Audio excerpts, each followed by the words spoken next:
Welcome. Thank you for attending this virtual event organized by Word Up Community Bookshop. Word Up is a bookshop and art space run by local residents, many of whom are volunteers. We can be found at 2113 Amsterdam Avenue at the corner of 165th Street in Washington Heights, New York City. We host events for all ages and sell used and new books in English and Spanish, and you can check us out at www.wordupbooks.com to place orders. We are not currently open for browsing for the public right now, and we did start a GoFundMe campaign, which helps us maintain our space and meet some of our obligations while closed, and do lots of different kinds of programs. I'm Memphis, Washington. I am the youth programs manager, and which means that I get to spend 2 Fridays every month with like a really wonderful book club, Lomas Lit, and we have read some really beautiful books this go around. And we have 2 featured, artists from the program here today. And so I'm going to introduce them. So Aimee Nezhukumatathil is the New York Times bestselling author of World of Wonders, In Praise of Fireflies, Whale Sharks, and Other Astonishments, which is the book that we read in Lomas Lit. It was a finalist for the Kirkus Prize in nonfiction and recently named the Barnes & Noble Book of the Year. She is also the author of 4 books of poetry, all wonderful, and is the poetry editor of Sierra, the national magazine of the Sierra Club. Awards for her writing include a fellowship from the Mississippi Arts Council, Mississippi Institute of Arts and Letters Award for Poetry, the National Endowment of the Arts, and the Guggenheim Foundation. She is a professor of English and creative writing at the University of Mississippi's MFA program. And our other esteemed poet of the night is Peggy Robles-Alvarado. She is a Dominican and Puerto Rican Jerome Hill Foundation Fellow in Literature, a 2-time Kirkus Prize nominee, and a 2020 Atticus Review Poetry Contest winner. She is also a Brio Award winner with fellowships from Campo Mundo, Desert Nights Rising Stars, The Frost Place, and Vona. With advanced degrees in education and an MFA in the performing studies, this former teen mother and initiated priestess in Lucumi and Palo celebrates womanhood and honors cultural rituals. She's a 3-time International Latino Book Award winner who authored Conversations with My Skin and an homage to the warrior women. And through Robles White's productions, she created the Abuela Stories Project and Mujeres, the Magic, the Movement, and the Muse. Her work has been featured on HBO's Habla Women, Lincoln Center, Smithsonian Institute Museum of the American Indian, Pan America World Voices Festival, Pregon's Theater, and her poetry appears online at Poets.org, Tribes.org, The Quarry at the Split. She's just everywhere. And she's also featured in the Breakbeats Poets Volume 4 Latinx, which we read for Lomas Lit, and you can find out more about her at roblesfights.com. And without further ado, I'm going to pass the mic on to Aimee, who will be our first reader for the night. Aimee's going to read, then Peggy's going to read, they're going to talk, and then we're going to open up for Q&A so we can all kind of mingle together. Alrighty. Hi, everybody. Thank you so much, Memphis. I'm so excited to be here. I'm going to read a little selection of World of Wonders. And I'm going to read something fairly brand new, and then I'll turn it over to Peggy, who I'm so excited to hear from. And I'm coming at you from Oxford, Mississippi, which is North Mississippi. And it's like 80 degrees. It's one of those gorgeous late spring days here. So I'm hoping to bring some of that sunshine to you wherever you are right now. I'm going to read, let me see here. I had my Post-it and then it fell out right. Okay, here we go. So part of this book is illustrated by this wonderful Asian American illustrator named Fumi Nakamura. And I'm going to read to you a selection called The Gray Cockatiel about my parents' beloved pet. They bought this when my younger sister and I stopped living at home. All right, The Gray Cockatiel. When Chico, my parents' Beloved gray cockatiel flew away. Dad drove loops around the lake. Windows rolled down in the 90-degree heat, calling the bird's name in a thick, coconutty Indian accent. Mom paced the sidewalks with Chico's 3-story white iron cage hoisted high above her head. Doors wide open in hopes that Chico would swoop straight home to his ceramic cup of fat sunflower seeds and bouquet of millet spray. After my younger sister and I had both settled into jobs and there was no more threat of either of us needing to move back in with them, my parents did what thousands of parents do when faced with an empty nest. They bought a new pet. The gray cockatiel is the smallest parrot in the cockatoo family. Most of their body is, you guessed it, gray, but also white, and most have a creamy yellow face. Cockatiels are famous for their cheddar cheeks, tiny wheels of orange on each cheek, making them the little clowns of the bird world. They are about 3 apples tall and slightly lighter than a deck of cards, living on average 20 to 25 years. They're the only parrot whose tail ends in a point and not a fan shape. And they're so easy to take care of. They need at least 12 hours of sleep a day. Perfect for retirees. Every morning, before my parents even had their coffee, my mother would gently remove the blanket over Chico's cage and take the lid halfway off so Chico could climb up and hang out and perch and argue with them until dinner, when he whistled his whistle of, "I think I want to sleep now." Then my mother would put down her crossword puzzle, close up his cage, say goodnight to him, and arrange the blanket to darken his cage. It was a good, calm, soothing routine. But one fateful spring day, after leaving both the garage door and the inner door to their house open, my parents quickly found out that neither of them had trimmed Chico's flight feathers in over a month. A particularly loud motorcycle zoomed down their street, and off he flew, zipping with his fresh freedom down the street and towards the lake. Now, cockatiels are the only parrots more famous for their whistling than their talking. Some cockatiels know how to whistle whole tunes, but those are quite rare.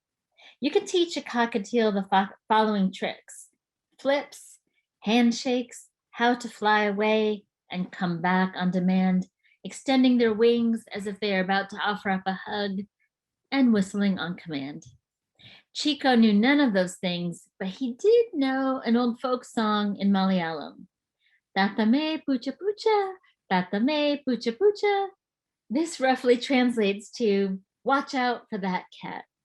My parents do not have a cat. My parents spent all afternoon circling the lake, calling for Chico to no avail.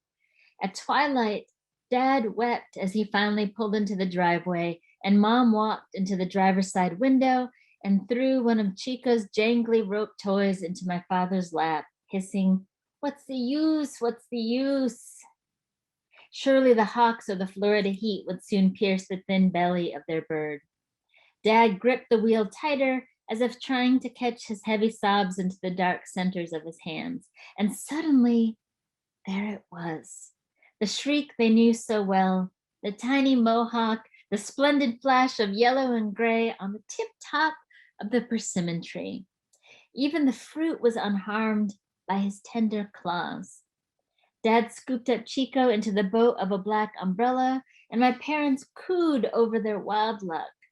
Later that night, they clipped the cockatiel's wings in the kitchen sink. My parents slept sound that night after walking miles around their neighborhood lake, their bed made extra soft and so full of hope. As Emily Dickinson once wrote, "Hope is the thing with feathers."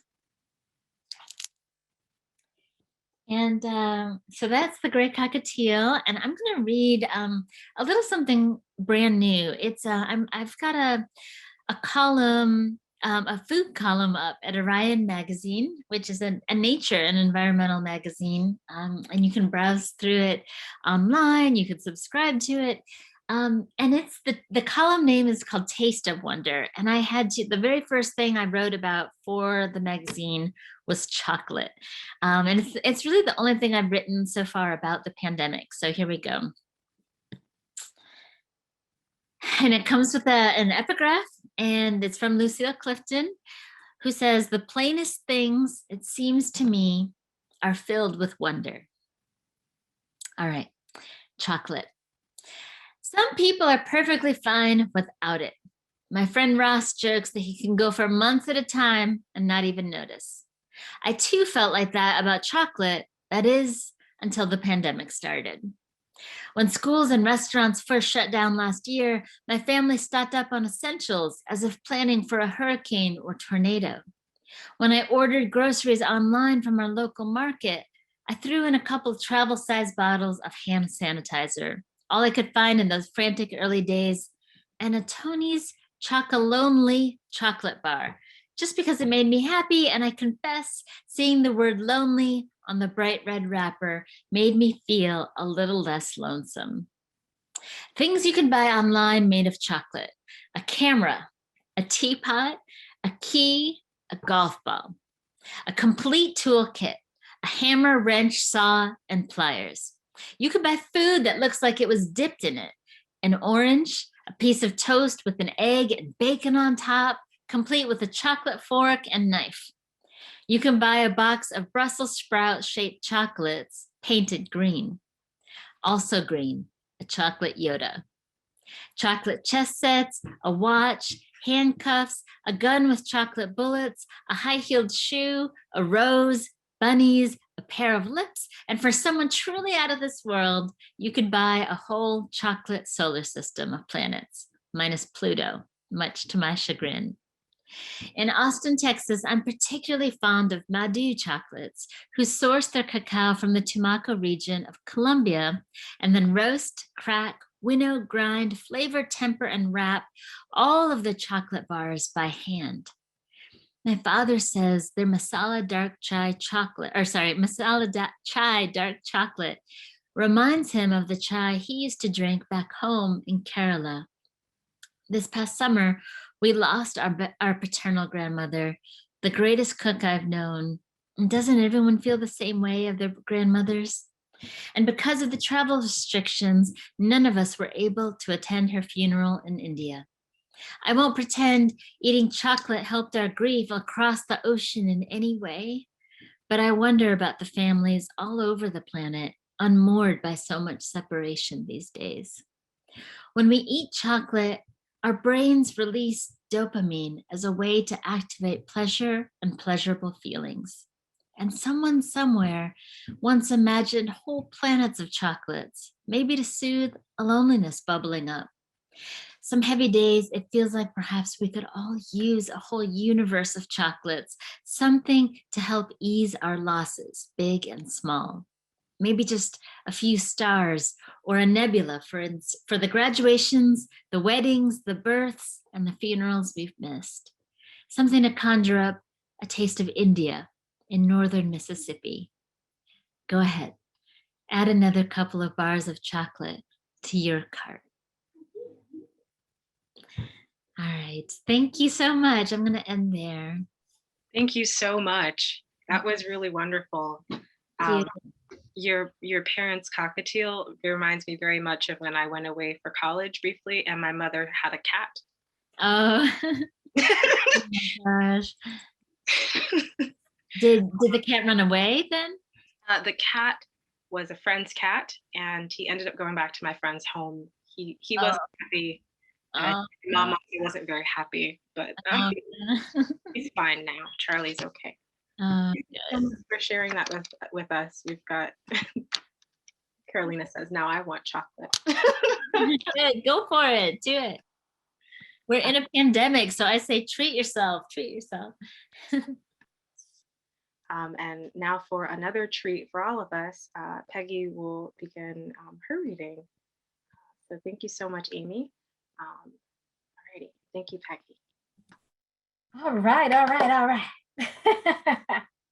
I'm going to be reading some shorter poems that are new, fresh new. So I'm going to begin with this short piece called Tia Rocio's Advice to Her Nieces About Disclosing Body Counts to Boyfriends. When a man asks where your body has been, remind him that you were never good at math. That pure plus innocent no longer added up once you bled and didn't die. Girl does not equal woman. And you stopped counting when you learned you were more than a sum of pulsing parts. When you discovered the darkest folds of your flesh could swell to candle the dimmest spaces of a lover's mouth. Show him you have always been better at reading. So that's one of my new pieces from a manuscript that I'm writing, heavily, heavily influenced by my home, Washington Heights. I was born and raised in Washington Heights. And part of being in nature is watching Washington Heights and watching my family and how nature grew on windowsills, right? So this next piece, I like to play with form a lot now. I never did before, but now I'm into, I don't like the word break. So I say I like to expand and I like to alter form. So this is a guzzle with an appetite for noise. Beach chairs, boom boxes, Budweisers in rolling coolers, the entrance to our building, animated chaos. El vecindario, our Saturday night, alive. Girls jumping rope, boys kicking cans, tios slapping dominoes, tias clicking heels and tongues. Tecatos slow leaning on streetlights, half alive. Dirt bikes racing down Amsterdam. Open car windows blaring bachata early, boleros later, mothers calling kids from kitchen windows. Midnight, alive, familiar clamor, el can, una bulla, an explosion of life, wounds poured into the street, numbed by sereno de la noche, and absolute with Sprite, alive and bubbling in solo cups. I fear quiet neighborhoods where my voice startles. I, an explosion of savage life, my mouth hungry, set to ignite, alive. All right. Seguimos. I'm gonna keep going with this arc. This new manuscript is heavily influenced by my aunties. And this next piece is actually an acrostic, but I'm gonna read it to y'all, and it's it's about one of my aunts. And someone told me today, I said, I'm not sure what to read with Aimee. I love Aimee's work, by the way. Beautiful, beautiful reading. And one of my friends said, shout out to her, she said, bring the water. So how a wet mouth can drown a man. Don Ramon, el viejero of Audubon Avenue, bought us all Mr. Softy ice cream every Saturday afternoon. A thick gold chain hanging from his neck made Tia Belkis lick leisurely. Melina swirling from stiff waffle cone to glossy puckered lips, their eyes speaking in a dialect of head nods and deep breaths. The language of married man and newly arrived cibaeña, all salt water and sun-kissed, always hungry, ready to fruit and unafraid to ripen. Her index finger tracing the links of his chain, brushing soft spaces at the neck that made portals open. The same way a slow trickle of water can carve its way into stone, making him believe survival without her wet mouth wouldn't last. His polished exterior dulled in her presence. Other women he easily rejected, kept his name out of gossiping mouths, un hombre de familia, eager to dismiss her as nothing more than a rain cloud, a tear, unaware that Tia Belkis was storm-born and relentless, a hurricane with an eye for papichulos who knew how to feed, toyed with Don Ramon until he tugged at the line she cast and buckled under her one afternoon, rocking him back and forth like the tide, his chain now anchored to her neck. Bochinche from viejitas perched from open windows threatened to drown him deeper. When asked, he denied ever offering her more than un helado, un saludo. And because water easily shapeshifts, crashes and flows, when asked about Don Ramon, Tia Belkis replied, me lo comí, y delicioso estaba. I'm trying to not read comments right now because I'm gonna get caught up in there and I love it. So this is a heavy piece, but it's also a way for me to reckon with form and reckon with writers who may not have thought to include me in the canon that they thought poetry was in. So I've kind of been exploring these poems in translation and how to alter form. And this is sonnet in case Tio Chucho brings Brugal to the party. Start praying. Remember not to fall asleep, even if all your cousins cradle into piles of coats. Make sure to keep an eye on his cup. Pour it out the window or lean it into the closest potted plant when he grips and grinds into his second merengue with Tia Lila. Avoid group photos if it means you must sit on his lap. Pray. Now remember, you have always been his favorite. Now you see how shouting will not help in a living room where everyone slurs too loud. Stay low. Keep praying as his face loosens, puddles of drool into the crescents of his mouth. Keep an eye on the door or the fire escape. Watch his eyes shadow. Since the age of 5, you have always been his favorite. I told you to start praying. I'm gonna end with one of the poems from the book, Latinx anthology, because water is so incredibly important, as we all know, but water for me has been the savior of my life. And my mother, who a Dominican woman from Washington Heights, taught me that water would always save me. Mommy told me to put water under the bed. When I was 7, hot with fever, small-pocked body searching for relief, my chapped lips keeping the beat of a body pulsing to an illness no doctor could find. When I was 15, a vessel for an unsettled storm and growing resentment, my curves becoming razor-sharp war stories told through the mouths of boys who had too many teeth. When I was 23, Abuela's inheritance of forked uterus and spiked cervix threatened to scorch my timeline as it had done to hers. Too many years, too soon, water would save me, Mommy said. Water would drown out the death that wanted to so fiercely map itself onto my back. Poured herself into all the ache, replaced the unknown with ebb and flow, filled me with a love so hard it detached me from the fall.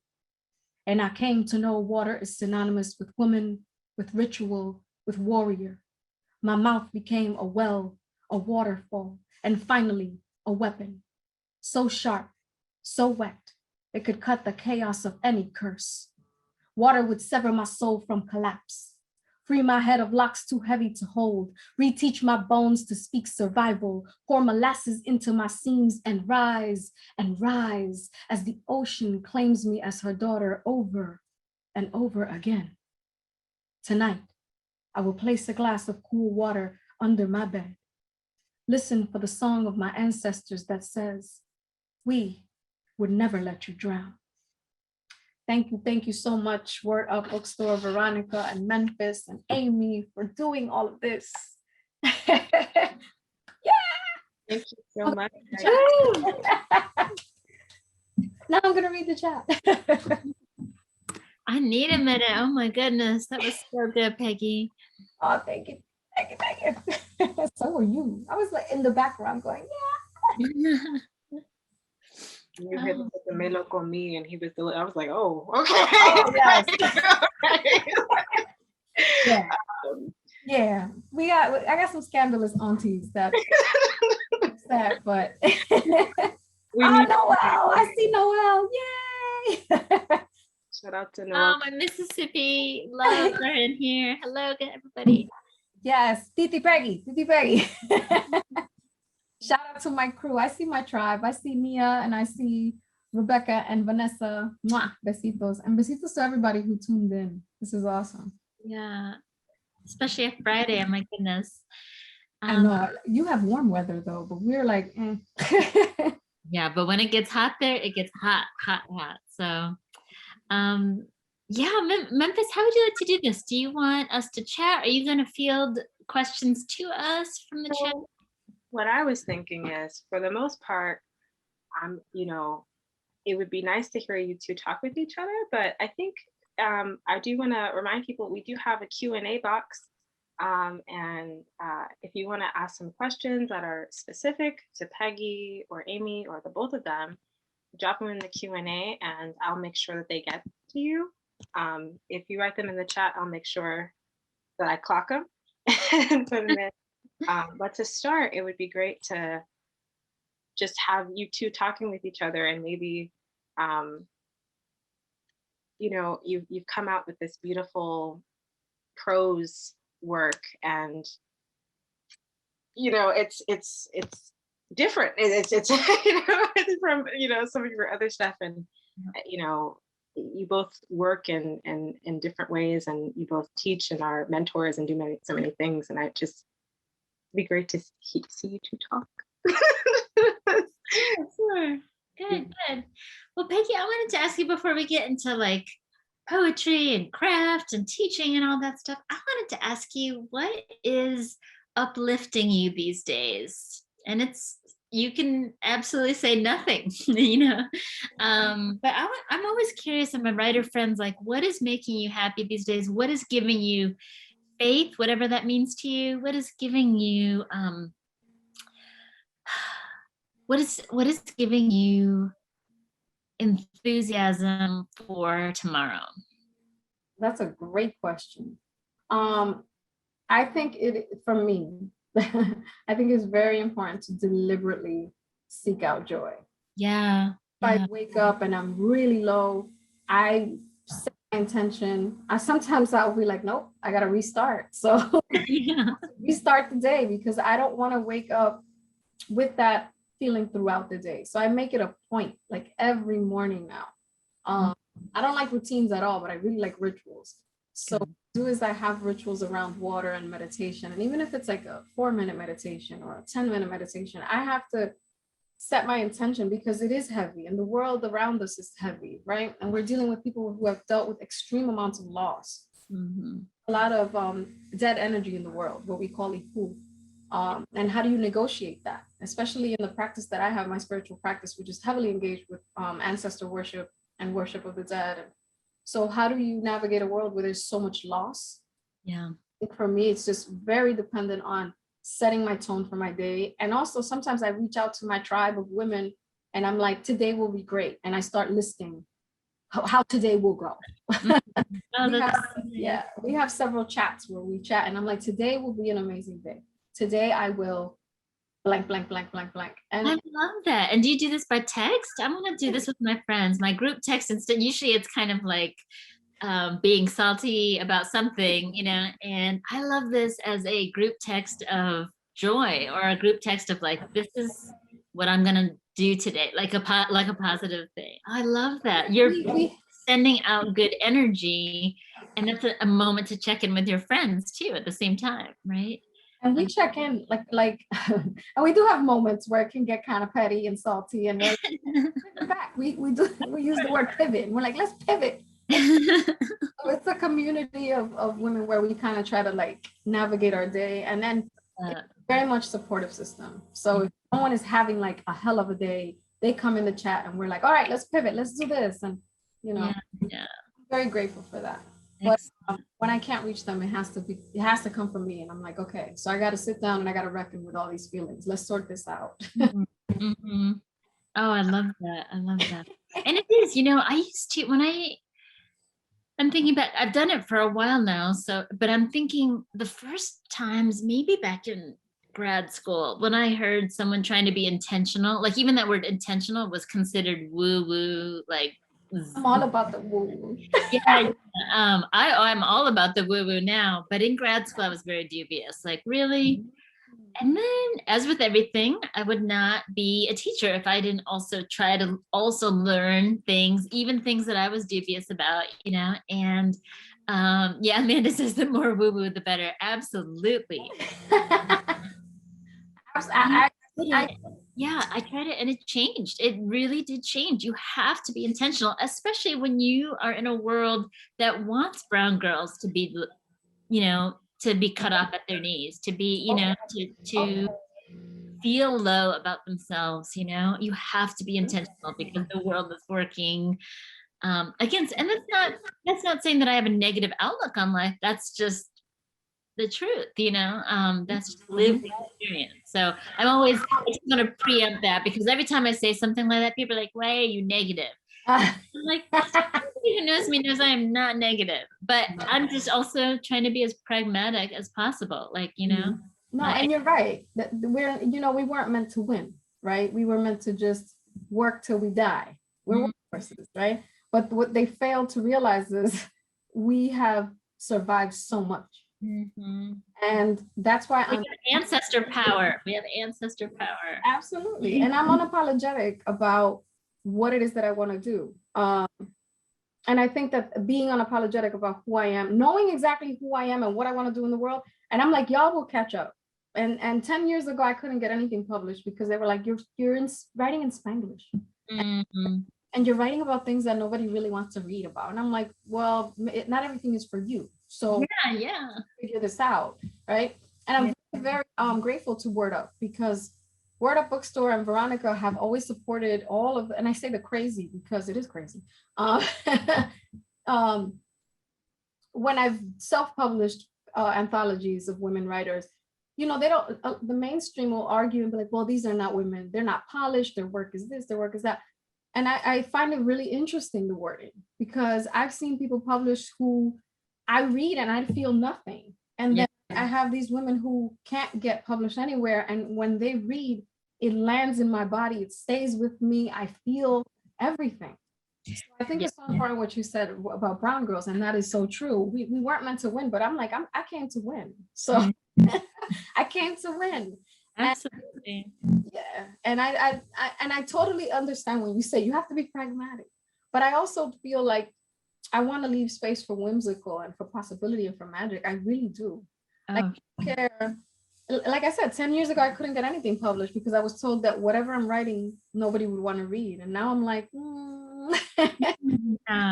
will make some space. And that's so important too, that that you held true. I love that confidence. I love that that energy of like, well, then you need to catch up. Not I need to bend to you, but you need to catch up because I'm already going. You can catch me while you can. That kind of thing. I love that. I think that's such an amazing spirit to have in the publishing world. Because it's so easy to let yourself get down and stuff. And yeah, that's why I was saying to y'all earlier before we started that I'm so glad that this event is with a bookstore that does so much for the community. That's exactly. I think you could even tell just from our backgrounds, kind of our essence in a way. Like I love that turquoise. That's my favorite color. You didn't know this, Peggy, but that is my favorite color. Is that peacock blue? I love that so much. And so yeah, there's definitely elements of whimsy. Some would say maybe there's too much whimsy in my life, but I'm just talking about like, I think so much in the 90s in particular. I think of the 90s in the literary world where, I was told like, there's no room for you at this table. There's no room. No brown girls should be writing about the outside. They didn't say that, but their actions spoke louder than words, And so I love that you were saying, and you're reading that Washington Heights is nature, you just have to step outside. That is nature, right there, or look out the window, that kind of thing. Well, I've been reading your work and I was like, oh my God, I love how you weave, and I want you to talk a little bit about that, how you weave natural elements into these very personal moments. The story Peacock. It took me to a place as a teacher. But also it took me to a memory that I had forgotten about, that I completely suppressed. Being in a school in Washington Heights, being in kindergarten, drawing this thing that I thought was so beautiful because I was, it was the first time I tried to be artistic, and to have the Caucasian teacher completely shut me down, ridicule me for not doing what she wanted me to do. And it was it was the moment where I remembered the most pain and embarrassment. So I think that's what it tied me to that story that you wrote. But if you can talk a little bit about your process in weaving together, because you take elements of nature and then you make them, you zoom in, the lens goes so personal and so tight, and then you zoom us back out. Oh, thank you so much. You know, I that's all kind of like a bonus after revision and after revision after revision. I just simply wanted to talk about the animals and plants that I just am so curious about, and how I got to be curious about them. I was trying to trace, like, these are all mini origin stories if you look at it. So I didn't want to ever set out to be like, I'm going to write a memoir. I'm going to start at birth and end, yesterday. I wanted to kind of use these mosaic pieces to say, like, this is how I got to be the poet or the person, the mother, the wife, the friend that I am today because of all these little things. And they're not all super pleasant and they're not all sad, but they're real. And the commonality between all of them is that even moments of bloom and moments of wilt, I kept going. And I didn't want to say, like, I kept going and nothing could shut me down, because that's absolutely not the case. And I didn't want to point fingers and wag fingers at anybody, like, educators, listen up, don't ever do this to your students, or you need to recycle now, because no one's going to listen if they're being told what to do. So it's that old adage of, like, I want to share this experience that I hadn't seen written about in a nature book, and let you just sit with that, So it's kind of out of my hands what you do with that. Now, if that makes you change your teaching practices, if that makes you change your publishing practices, if it makes you change just your heart on who gets to tell stories of the outdoors and who doesn't, then my job is done. But I just wanted to say, I'm here, I exist, because for so long, nothing like that. There was nothing about a woman outside who also loved makeup, who also loved Whitney Houston, who also loved books. You know what I mean? You could be both. You could have multitudes, You didn't have to just be granola, Birkenstocks wearing. Not that there's anything wrong with that, but you could also be a mother. And you could have crushes, and you can have disappointments, and also love your mom. It was really interesting and disheartening when I was, first kind of introducing this to editors, how many of them wanted to feed and make money off of any trauma. They were asking, like, are you addicted to anything? Anyone in your family addicted to anything? Did anyone die? They would be willing to take my book if I had darkness in it, but not my joy. Yes. And then one said yes, and that's all it takes. All it takes, like, no, I sound like Lady. I think that's something Lady Gaga said. Oh my gosh, but it's true. Milkweed was an independent press. They were the only ones to say yes, and it's a weird premise.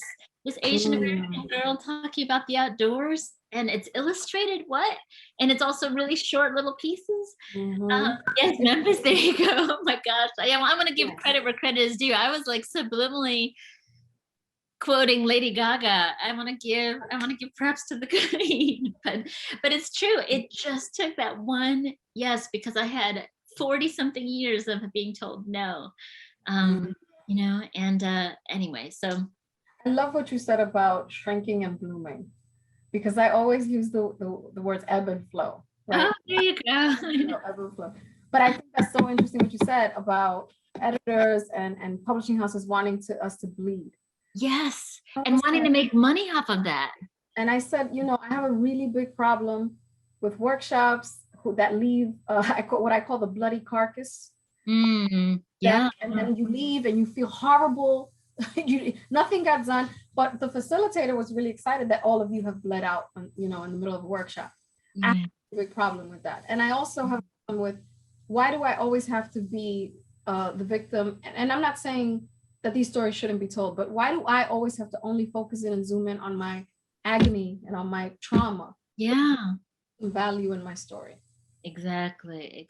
Why do I have to take and growing up in Washington Heights back in the day, there's nothing like it is now. Washington Heights was immigrant community, hardworking, underserviced.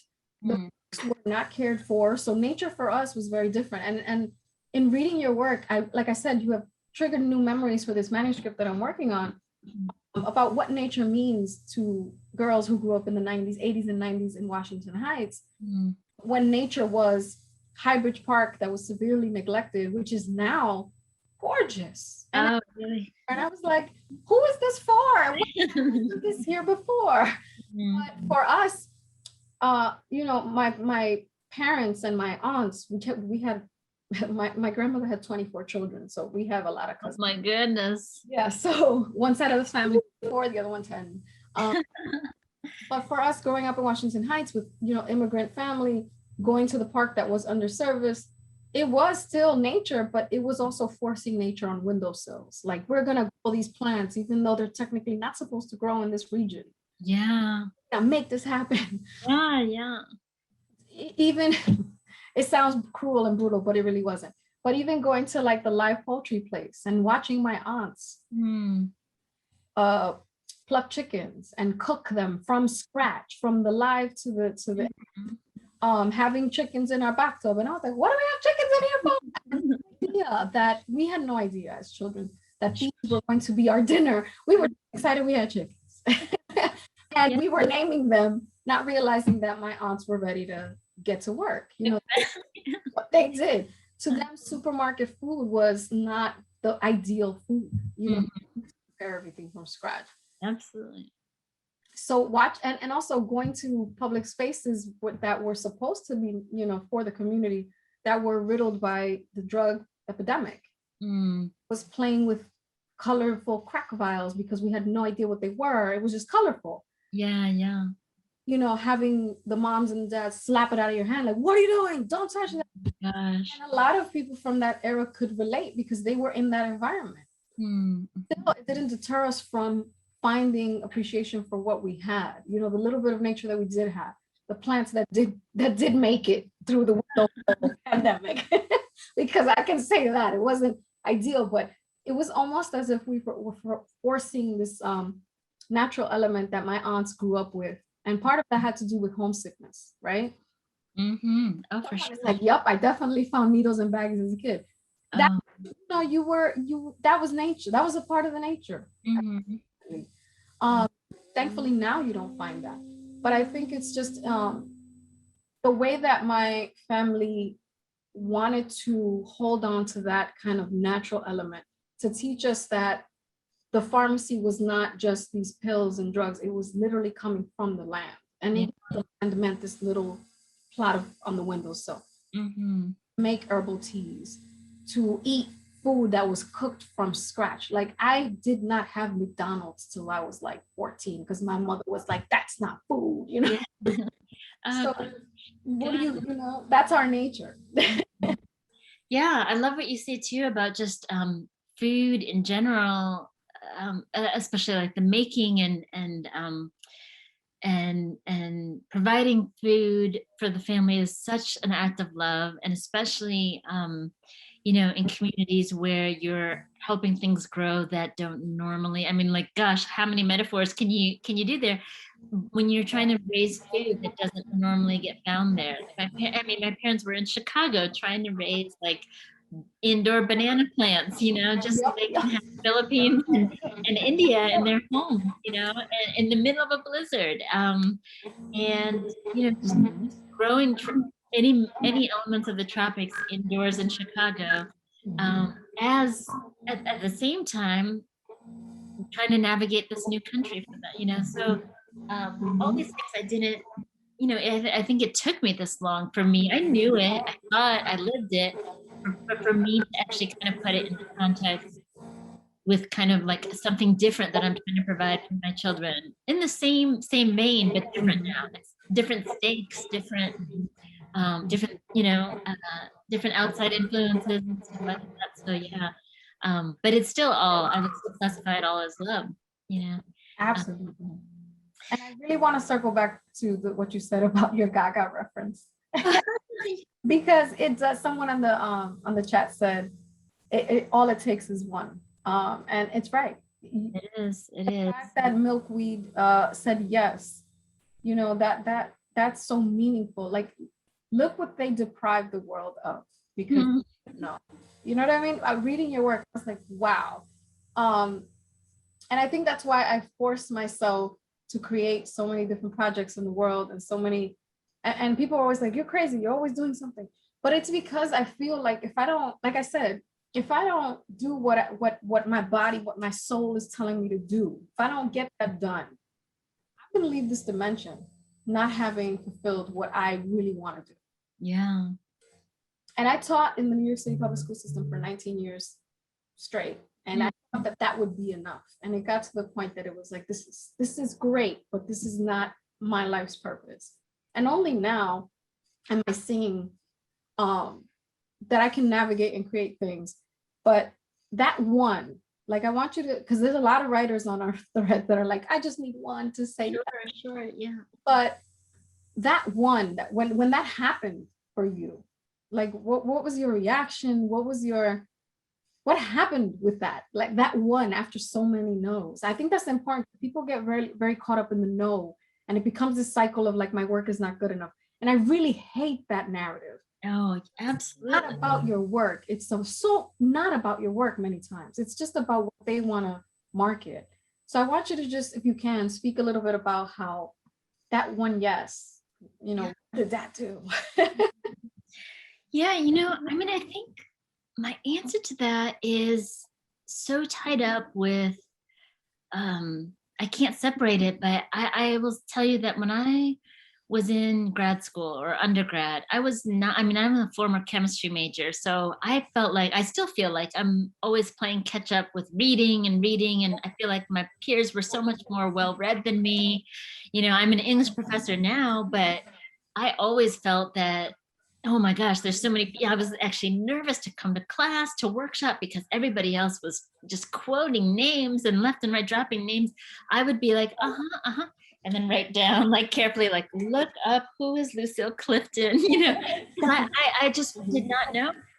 But the difference is, and this sounds like nerdy, but people would be like, hey, come on, we're going to the bars, let's hang out. And I'd be like, oh, sure, I'll be there. You know, I'll be there like in 30 minutes. I'll be there in an hour. I took myself to the library because I was broke. I could not afford books. I took myself to the library and made it a point to look up who is Lucille Clifton, who is Rita Dove, who are these people that get thrown around in class. And I taught myself to be able to reference, you know, people, you know, I don't know. I feel like that was the biggest part of my learning. And I still do that to this day. When I don't know something, there's an element of me, it's not a humbling. It's just, I'm excited when I don't know something. Now there's a lot of people, when they don't know something, they get defensive, or they're just like, well, they dismiss it. That's not what we're talking about here. And they pivot to something else, you know? Me, I'm so hungry to learn.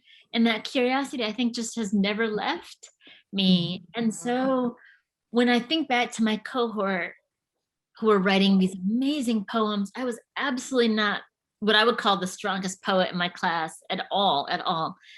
But I would have my incredible cohort, they would submit things out. They'd go right toward the New Yorker. They'd go right for the Paris Review, you know, these top magazines. They'd get a no and then be like, F that. I'm not sending my work out for a year. Or if the New Yorker doesn't see me, that's it. You know, I'm not going to submit again. They kind of just gave up. Mm-hmm. And that breaks my heart, because the world is deprived from, they would not submit their work. They would not try as much as I think they should have. Mm-hmm. And then eventually to the point where they stop. So I would say that I might have had a lot of success publishing, but I guarantee you from my peers back then, I also have the most rejection slips of anybody. I have the most, in fact, I know I have the most rejection slips.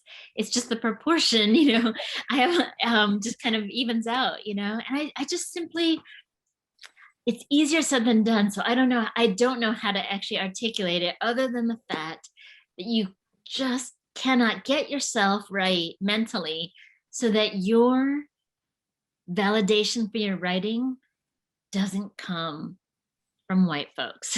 Yes. I don't know how else to say it or to make it clear, because it's easier said than done. And I absolutely would be a hypocrite if I did not have that affect me, for sure.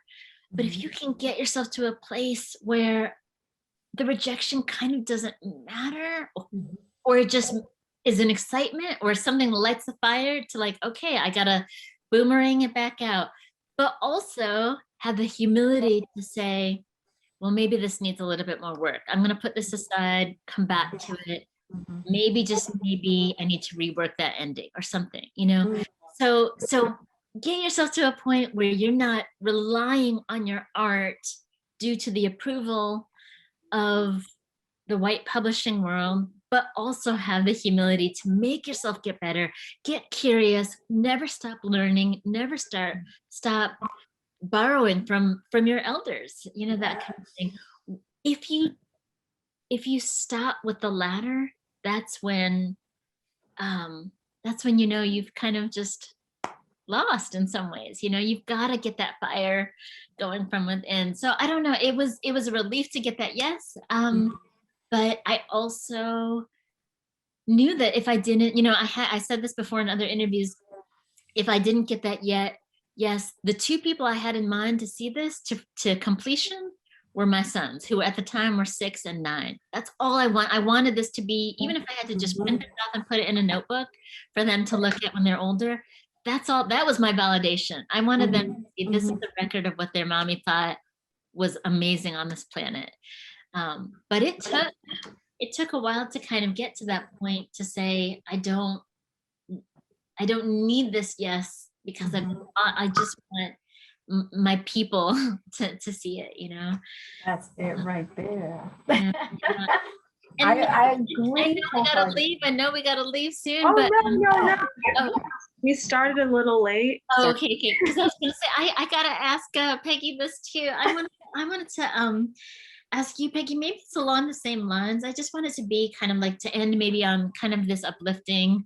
I know you've spent so many years as an educator, but in addition to asking like what uplifts you these days, I wanted to ask you, what do you tell someone who is a little bit, I don't even know if scared is the right word, but hesitant to write, knows they have a great story, knows they have poems in them, but for whatever reason, their parents don't get it.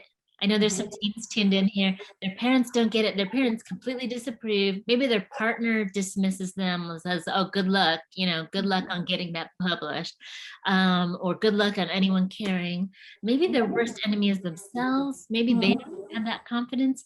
What would you say to someone who is so, like, I'm just thinking, like, before you got to Conversations with My Skin, how did you convince yourself to say what I have to say matters, that kind of thing? It's so interesting because all of those narratives are what I heard. Like, don't write that. First, don't write about how you were sexually assaulted and abused. Don't write about that. People are going to think you're damaged goods, or you are damaged goods. You don't want anybody else to know. Everything you said just now, I've heard, so told to me. Yeah. I think that's why it took me so long to try to fit into this, I'm a teacher, so I'm just going to be a teacher for the rest of my life. I could never envision being a different kind of teacher. It was always like, I have to work and stay there, and this is what I have to do, and I don't want anybody to discover that I'm this way. But what happened was exactly what you said when you mentioned your sons. I had a daughter at 15, and she started asking real questions about where she came from. Wanted to know what did I come from, and not just like the typical. She was very smart about asking me these questions. It wasn't the typical like who was my dad and why is he not around. It was more like, what am I made of? I know that you're a teacher and you work these jobs and you do these things. Oh my gosh. Made of. And it drove me insane because I was just like, oh, and I wrote those 10 poems for her. And people sometimes tell me, well, you know, I found it's so interesting because everything you're saying is looping me back to validation. People say, well, oh, well, you shouldn't self-publish that. And it has mistakes in it. And I said, listen, I have to honor what I feel. I think it's important to honor who you really are and what you feel. And I said at the time, I had to tell her that truth through these 10 poems. And I did. She was the first one to read it as a teen. Just like, first she was heartbroken. She said, I can't believe that I came from something so horrible. But you are the magic that results. And to this day, my child is 28 years old. And I said to her, you saved my life. You are the stardust and all the constellations, all that light that I had to get to. You are the thing that made it happen. And she did. She saved my life more than once because of her, I was able to get the strength to leave that relationship, to get to the court system, even though that's a whole other nightmare. I took all the labels that were imposed upon me and I was just like, we're going to flip this around because, and there's a line in one of the poems that I said, take all the scarlet letters on my chest and create poetry. That's what was happening. And I didn't know. And like I said, I tried being the straight-laced, get to work, do the thing. And my daughter realized how miserable I was too. And she was just like, and I said, can I share this with the world? And she said, yes, even though I'm still upset that I came from that. She still reckons with it. But let me share it. And then it became this little book that has now done so many things. And I was told, you know, now that you self-publish, you're never going to get published again.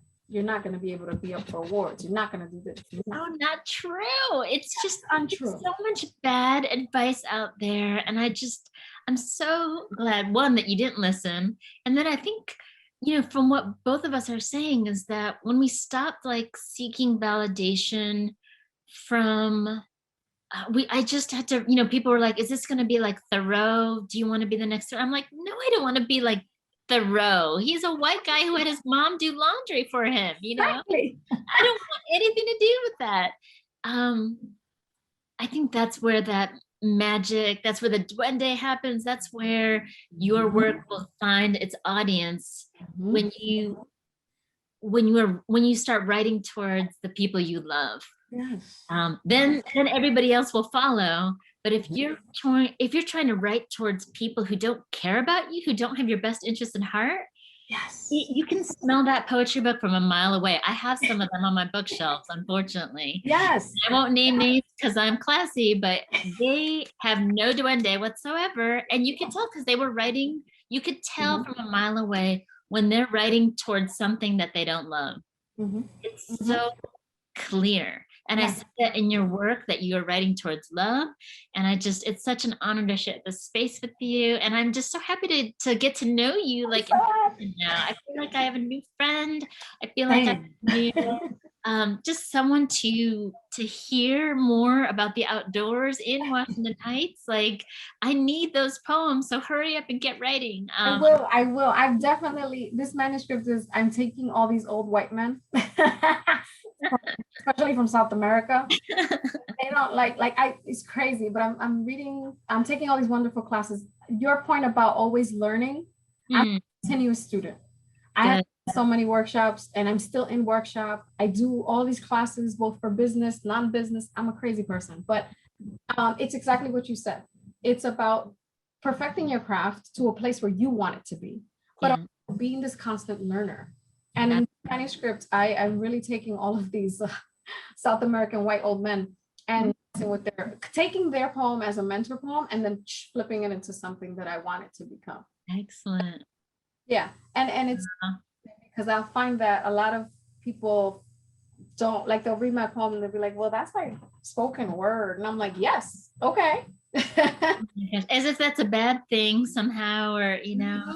We come from traditions, oral traditions. So what's the problem with spoken word? I don't see the problem. And if poems, you can also tell the poems that don't have duende are also the poems that you could tell the author has not read out loud while they were composing it. Like, I don't even understand how people write poems without reading them out loud. So I don't, that has always been the most ridiculous, like, kind of criticism to make, because it's like, I mean, they think it's a criticism. I think of it as like, yeah, that's how it should be, you know.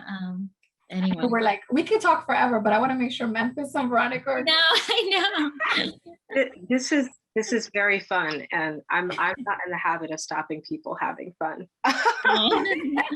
I do have to go though, because I have I have these incredible MFA students. They're finishing up. They're doing their graduation reading today, and I'm gonna be there. I'm like ridiculous in the audience, and I wanna. It's all on virtual. Usually would be in person, but I want to make sure that I'm out there cheering for them. But Peggy, this is so amazing. I know we'll be in touch. I'm gonna chat with you more and hear more about these poems and Memphis and Veronica. Thank you so much. Word up. Yes, word up. For independent bookstores. I want to also mention something too. Maybe it's not the greatest. I had told Memphis and Veronica before, like, Amazon did not have my book in stock from Thanksgiving until March. It had the legs it did from independent bookstores. Barnes & Noble helped for sure, but independent bookstores were there before Barnes & Noble ever came in. And they are the essential workers. They're helping our minds from being scattered. They're helping our minds be pulled towards the things that we love and opening them up to curiosity. And that's what we need. Those are our tools as writers. So please support Word Up. And thank you so much, everybody. Yes, give it up for Word Up. Thank you so much. This has been such a wonderful conversation. When you were saying it only takes one, I was like, it's like, not only is that true, but also like, I love that when you self-publish, you choose yourself and you choose to be the one. Yes. And I also love Milkweed Editions. I love your book. I love everything. It's great. And I hope the Loma Split people in the audience enjoyed it. I saw some of them in the chat talking. Shout out to all of y'all. And this was, thank you for putting a little joy to cap a Friday night. Such a great way to start the weekend. Absolutely. And happy Mother's Day to all the moms out there. You Yes. You deserve it. And Aimee, I hope you have a wonderful meeting with your MFA students who are gonna rock. Thank you. I see those two, my people. But yes, have a wonderful night, everyone. Thank you so much. Alrighty. Take care, everybody. Take care, and bye.